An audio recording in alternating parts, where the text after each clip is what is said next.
All right, today we're going to be solving two-step equations. I suggest that you use the following steps when solving all equations, not just two-step equations, all equations.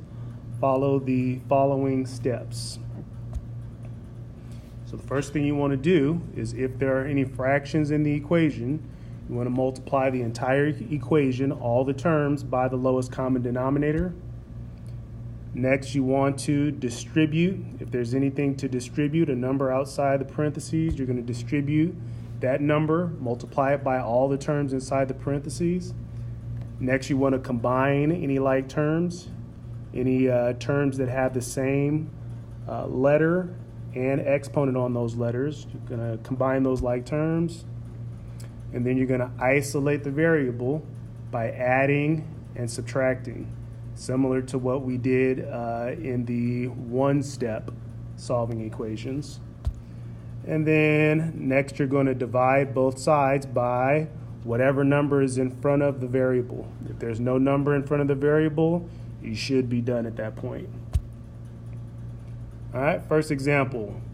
We got 22 equals -2 times v, the quantity v plus 6.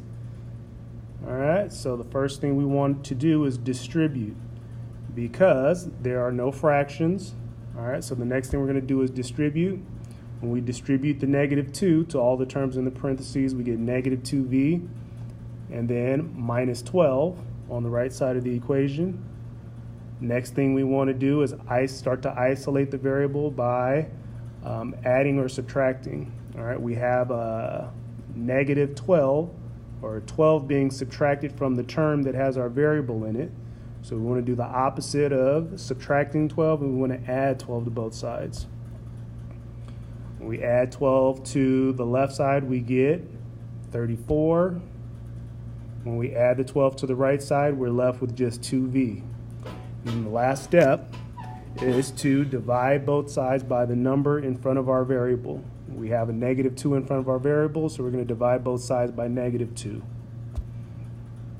When we do that, 34 divided by -2 is -17. -2v divided by -2 is just v. And we always want to write our variable on the left side. Again, symmetric property allows us to flip the two sides of the equation. So v equals -17. Example 2.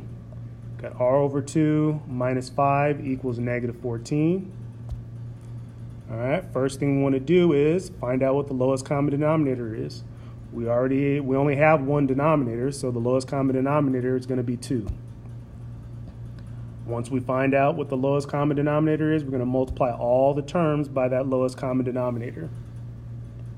All right, when we multiply the first term by 2, those 2's are going to cancel, leaving us with just r.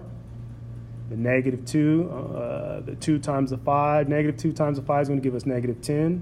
And then 2 times -14 is -28. Now we want to isolate the variable by either adding or subtracting. We're subtracting 10 from that r, so we want to do the opposite and add 10 to both sides. When we add 10 to the left side, we're going to just be left with r. When we add 10 to the right side, we're going to get -18. Next example, -6 plus x over 10 equals -7. We have a fraction in the equation, so we want to determine what the lowest common denominator is. Lowest common denominator is going to be the only denominator in that equation, which is 10. We're going to multiply all the terms by 10. When we multiply the first term by 10, we're going to get -60. The 10's in the second term, those 10's should cancel, leaving us with just x. And then 10 times -7 is just -70. Now we want to isolate that x by doing the opposite. Right now we have 60 being subtracted from x. All right, so we want to add 60 to both sides. When we add 60 to both sides, we'll be left with just x on the left side. On the right side, we'll have -10.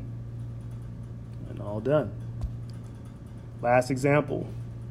Negative 140 equals 10 times the quantity m minus 7. So there's no fractions, so there's no need to get a lowest common denominator. We want to go to the next step, which is to distribute. When we distribute the 10 times m will give us 10m, and then 10 times negative 7 will give us negative 70. All right, and now we want to isolate the variable by performing the addition or subtraction. So right now we have 70 subtracted from the term that has our variable in it. So we want to do the opposite of subtracting 70, and we want to add 70 to both sides. When we add 70 to both sides, we'll get negative 70 on the left side, and we'll just be left with 10m on the right side. Last step, divide both sides by whatever number is in front of our variable. We have a 10 in front of our variable, so we're going to divide both sides by 10. Negative 70 divided by 10 is negative 7. And again, using the symmetric property, we want to flip both sides of the equation so that we have our variable on the left side, and we get m equals negative 7.